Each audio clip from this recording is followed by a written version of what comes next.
csillagtechnikusunk nemrég ásott, és mivel mi pontosan jól tudjuk, hogy hol van az ásásának a helyszíne, ezért most elmegyünk és megkeressük a tojásokat, és megmutatjuk nektek, hogy milyen durván keményre visszabírja temetni a földet.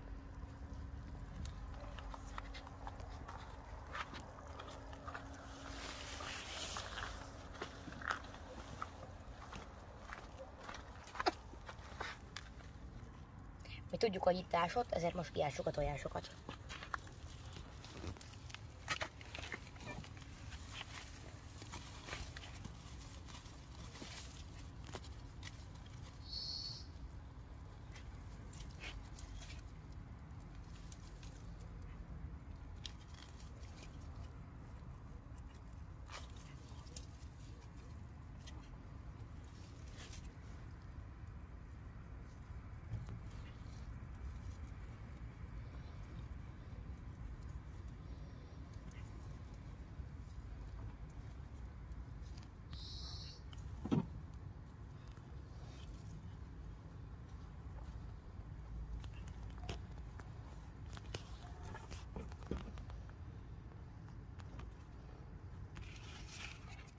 Látjátok, hogy 5 tojást találtunk, most ezt fogjuk és fölt visszük a keltetőbe.